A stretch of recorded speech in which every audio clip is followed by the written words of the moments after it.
یہاں جلوہ فروز ہیں بخدا میں تو ان سے ایک نسبت سے محبت کرتا ہوں اور وہ نسبت یہ ہے کہ ان سے بابا جی سرکار محبت کیا کرتے تھے. سبحان اللہ. سفر و حضر میں بابا جی نے ان کو اپنے ساتھ رکھا تو بابا جی سرکار کی وجہ سے میں ان سے محبت رکھتا ہوں کیونکہ ہم جس کو مانتے ہیں اس کے ماننے کی کوئی وجہ ہوتی ہے. وہ جو نصیر رحمۃ اللہ علیہ نے فرمایا تھا کہ رویا ہو نصیر اس شخص کے قدموں سے لپٹ کر جس نے بھی کوئی بات سنائی میرے در کی. تو بس اس نسبت سے ہم ان سے محبت کرتے ہیں اور یہ بھی ہم سے جو محبت فرما رہے ہیں صرف اسی نسبت سے ہی فرما رہے ہیں. تو بلا تاخیر آپ اپنے ملفوظات سے ہمارے قلوب و اذہان کو منور فرماتے ہیں. نعرہ تکبیر، نعرہ رسالت، نعرہ حیدری، نعرہ تحقیق.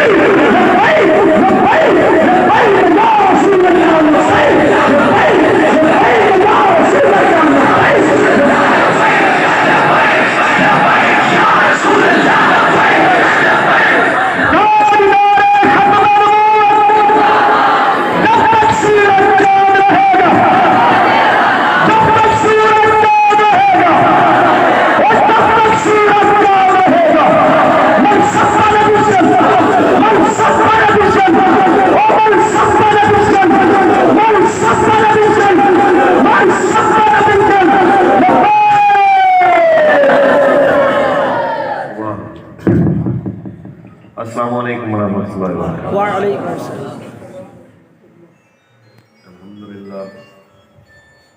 الحمدللہ وکفا والصلاۃ والسلام علی اشرف الانبیاء وعلی آلہ وصحابہ اولي الصدق والصفاء. اما بعد،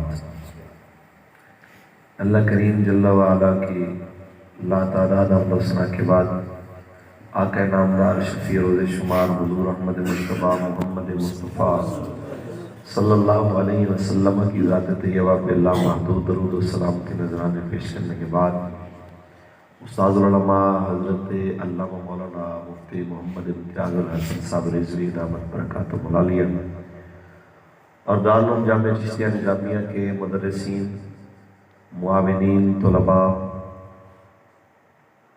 میں سب کے لیے دعا گو ہوں مالک سب کو دنیا اور آخرت کی عزتوں سے مالا مال فرمائے. لمبا چوڑا آواز نہیں ہے، آپ کو اچھی طرح علم ہے کہ ہم نے آگے بھی پہنچنا ہے، لیکن حضرت نے مجھے حکم فرمایا ہے چونکہ حضرت میرے استاد بھائی بھی ہیں تو ایک نسبت قبلہ استاد گرامی کی جو ہے وہ دور حاضر میں کہتا ہوں سب سے بڑی نسبت ہے اور آنے والی ہماری نسلیں بھی اس بات پہ فخر کریں گی کہ جناب ہمارے آبا و اجداد بابا جی کے شاگرد، ہمارے بڑے جو تھے وہ بابا جی کے وفادار تھے، ان کے ساتھ مشکل وقت میں کھڑے رہے. تو آپ سب سے بس ایک ہی بات کر کے میں بس ایک دو شعر آپ کو سناؤں گا. اس سے پہلے بس ایک بات ذہن میں رکھیے کہ آپ بڑے آسانیوں کے دور میں آئے ہیں، جس دور میں آپ کو اچھا کھانا بھی ملتا ہے، سر چھپانے کو جگہ بھی ملتی ہے. ہمارے اکابر نے، ہمارے اسلاف نے اس دور میں دین پڑھا اور پڑھایا ہے جس کا بندہ تصور کرتا ہے تو رونگٹے کھڑے ہو جاتے ہیں. آپ ذرا تصور کیجئے کہ حضرت امام احمد بن حنبل جن کے فتویٰ دینے پہ بھی پابندی ہو، درس دینے پہ پابندی ہو اور جمعہ پڑھانے پہ پابندی ہو، باجماعت نماز میں شرکت پہ پابندی ہو، ایسے لمحات میں بغداد کی سب سے بڑی مسجد کے اندر اور سب سے بڑے بغداد کے جامعہ کے اندر حضرت یحییٰ بن معین رحمۃ اللہ تعالی علیہ حلقہ حدیث میں بیٹھے ہوں اور درس دے رہے ہوں. اتنے میں ایک اندلس سے نوجوان آتا ہے شہزادوں کی طرف پلا بڑا، تو وہ آ کے سب سے پوچھ رہا ہے کہ یہاں سب سے بڑا حلقہ حدیث کس کا ہے؟ تو وہ اشارہ کرتے ہیں حضرت یحییٰ بن معین کی طرف. تو ان کے حلقہ حدیث میں بیٹھ جاتا ہے اور جس وقت وقفہ سوالات ہوتا ہے تو اس وقت وہ کھڑا ہو کے کہتا ہے کہ میں آپ سے ایک سوال پوچھنے آیا ہوں کہ احمد بن حنبل کیسے آدمی ہے؟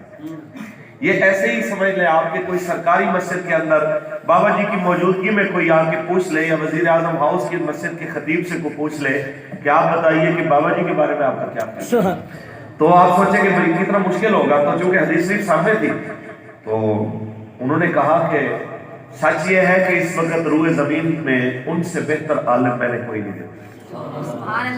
یہ بات سن کے وہ چل پڑے. اس وقت قاضی محمد بن سعید سب سے پہلے ان کے ساتھ ان کی ملاقات ہوئی تو انہیں وہ کہنے لگے میں مسافر ہوں، آپ ایک نیکی کر دیجئے کہ مجھے شیخ کا گھر دکھا دیجئے. میں نے امام صاحب سے پڑھنا ہے. انہوں نے کہا کہ وہاں سرکاری پابندی ہے, وہ گھر سب جیل ہے, آنے جانے والے ہر راستے سے چیکنگ ہوتی ہے. خیر اس نے کہا جی گھر دکھا دو, باقی میں جانوں, میرا کام جانے دو. سنیے میرے بچوں, جس وقت آپ پہنچے تو دروازے پہ آپ نے دستک دی. اندر امام صاحب نے پوچھا کون؟ تو کہنے لگے جی میں مسافر ہوں, آپ سے پڑھنا چاہتا ہوں. کہا بیٹا میرے پاس روٹی نہیں. کہا تو استاد جی روٹی نہیں چاہیے, رہائش نہیں ہے. کہ تو استاد جی رہائش بھی نہیں. اب بیٹا پولیس والے پکڑ لیں گے, میں چھڑا بھی نہیں سکتا. کہا استاد جی یہ بھی آپ کا میٹر ہے. تو فرمانے لگے پھر پڑھو گے کیسے؟ کہا استاد جی میں روزانہ آؤں گا آپ کے دروازے پہ, میں آواز دوں گا کہ اللہ کے نام پہ خیر دے دیں.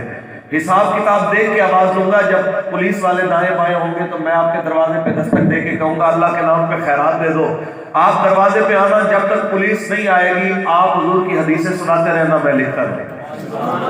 تو کہتے ہیں پھر وہ اسی طریقے پہ 2.5 سال تک آپ یہ کچھ کرتے رہے. اور پھر 2.5 سال بعد جب آپ بیمار ہوئے, حضرت بقی بن مخلد اور جہاں پہ وہ رہائش پذیر تھے, وہ گیسٹ ہاؤس کہہ لیں اس کو, سرائے کہہ لیں اس کو, ہاسٹل کہہ لیں, تو انہوں نے کہا اس کا نکال کے بستر باہر پھینکو, یہ مر گیا تو ہمارا ہوٹل بدنام ہوگا. تو وہاں پہ وہی پہلا لڑکا جو طالب علم تھا, قاضی محمد بن سعید, اس نے آ کے کہا کہ یہ بڑا عظیم آدمی ہے, یہ اس وقت روح زمین پہ احمد بن حنبل کے علم کا وارث ہے. تو پھر اس وقت ہاسٹل کے مالک نے کہا تم یہ کیسی باتیں کر رہے ہو؟ اس نے کہا ہاں سچی بات یہ ہے کہ یہ ان کے علم کا وارث ہے. کہتے ہیں یہ بھکاری ہے, سارا دن بھیک مانگتا ہے, لیکن شام کو مجھے کرایہ بھی نہیں دیتا. اس نے کہا بھکاری ضرور ہے لیکن پیسوں کا بھکاری نہیں ہے, حضور کے علم کی خیرات لینے والا ہے, یہ علم حدیث کا بھکاری ہے. تو پھر کیا ہوا کہ جس وقت آپ بیمار ہوئے تو امام صاحب 2.5 سال بعد حکومت کا محاصرہ توڑ کے ان کی خبر لینے کے لیے آئے. اور آج صدیوں بعد استاد کا نام تو زندہ ہے, سو ہے, شاگرد کا نام بھی زندہ ہے. میں یہ کہنا چاہتا ہوں بچوں, آپ کو روٹی بھی ملے, پانی بھی ملے, رہائش بھی ملے, اور استاد کی شفقت بھی ملے, اور پھر بھی کوئی استاد سے اکتساب فیض نہ کرے, اس سے بڑی اور کوئی دکھ والی بات نہیں ہو سکتی. آج میں کہتا ہوں, میں اکیلا نہیں, میں میرے کلاس فیلو, میرے ساتھی, یہ نہیں, جو بھی حضور کا غلام ہے وہ آج ترلے منتیں کر رہا ہے, لیکن اس کی ترلے منتوں سے ایسا پاسبل نہیں ہے کہ کاش ایک بار ایسا ہو جائے کہ بابا جی دوبارہ واپس ہو. کاش ایک بار ایسا ہو جائے کہ خدا دے واسطے ایک بار آ جا, خدا دے واسطے ایک بار آ جا, ایک ٹر چلے تیرا بیمار آ جا, ایک ٹر چلے تیرا بیمار آ جا.